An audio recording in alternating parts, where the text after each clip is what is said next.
Pyramids दुनिया की उन मिस्ट्रीज में से हैं जो अनसॉल्व हैं और आज भी ये डिबेट का हिस्सा बनी हुई हैं। करीब 4,500 से 5,000 साल पुरानी ये पिरामिड्स आज भी रिसर्चर्स को कंफ्यूज कर देती हैं कि आखिर ये बनी कैसे। So let's explore pyramids.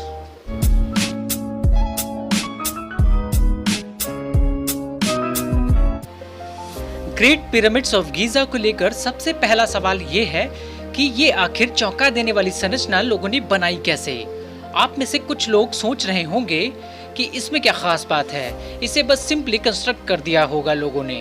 अगर आप ऐसा सोच रहे हैं तो आपको ये जान लेना चाहिए it's not simple as that. इस पिरामिड को बनाने में करीब 23 लाख ब्लॉक्स को यूज किया गया है और एक एक ब्लॉक का वजन 2700 किलो है। ग्रीक इतिहासकार हेरोडोटस के हिसाब से पिरामिड्स को बनाने में करीब 20 साल लगे थे और इस पिरामिड के पीछे 1 लाख कर्मचारियों का हाथ था। उनके हिसाब से ये पिरामिड्स फैरान खुफू का मकबरा है। अगर आप सही कैलकुलेशन लगाएं तो इसका मतलब हर 5 मिनट में एक ब्लॉक को वो रखेंगे, तब जाके वो पिरामिड्स बनेंगे। और हर 5 मिनट में 2700 किलो के बड़े बड़े ब्लॉक्स को उठाना बिल्कुल भी पॉसिबल नहीं था उस समय। पर असल क्वेश्चन ये है कि पिरामिड्स कैसे बने। उस टाइम लोगों के पास ऐसी कोई टेक्नोलॉजी नहीं थी कि 5 मिनट्स में ब्लॉक को इधर से उधर किया जा सके और मात्र 20 साल में ऐसे हैरत अंगेज स्ट्रक्चर को खड़ा करना तो बिल्कुल भी इम्पॉसिबल था। अगर हम आज हेलीकॉप्टर, क्रेन या ट्रैक्टर्स की मदद से ऐसे पिरामिड्स को बनाने गए तो हमें कई सालों का वक्त लग जाएगा। और अगर हम पिरामिड्स की कॉस्ट की बात करें तो ये लगभग $5 बिलियन के बराबर है, मतलब कि 30,000 करोड़ रुपए। इतनी कठिन कंस्ट्रक्शन आखिर उस जमाने में वो लोग कर कैसे सकते हैं। और तो और रिसेंट रिसर्चर्स ने ये भी पता लगाया है कि पिरामिड्स में कई हिडन चैम्बर्स भी हैं और कुछ का मानना है कि उस समय के लोगों को एडवांस टेक्नोलॉजी का ज्ञान उन एलियंस ने दिया था। लोगों का मानना है कि एलियंस ओरान बेल्ट से धरती पर आए थे और वो पिरामिड्स को बनाकर वापस चले गए।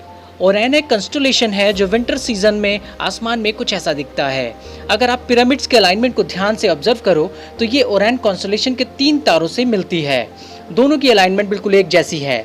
ये एक बड़ा एविडेंस है जिसके चलते लोग ये मानते हैं कि ओरान की कॉन्स्टेलेशन और पिरामिड्स का कुछ कनेक्शन है।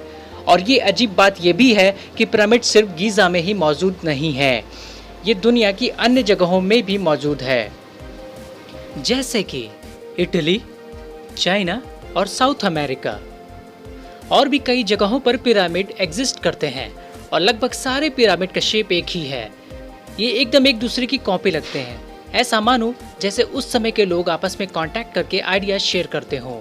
पर उस जमाने में इन सिविलाइजेशंस के पास आपस में कांटेक्ट करना बिल्कुल भी पॉसिबल नहीं था। तो हर जगह सिमिलर पिरामिड्स कैसे बन सकते हैं। विचारकों का मानना है कि एक ही सोर्स था जो दुनिया के अलग अलग भागों में एक ही नॉलेज शेयर कर रहा था और वो थे एलियंस। अब क्या सही है और क्या है गलत ये तो कोई भी नहीं जानता, पर हम लोग ये उम्मीद कर सकते हैं कि फ्यूचर में इसकी मिस्ट्री सॉल्व जरूर कर पाएंगे। आज की वीडियो में बस इतना ही। मिलते हैं दोस्तों अगले वीडियो में। तब तक के लिए अपना ख्याल रखिए और हमारे चैनल को जरूर सब्सक्राइब करिए। जय हिंद।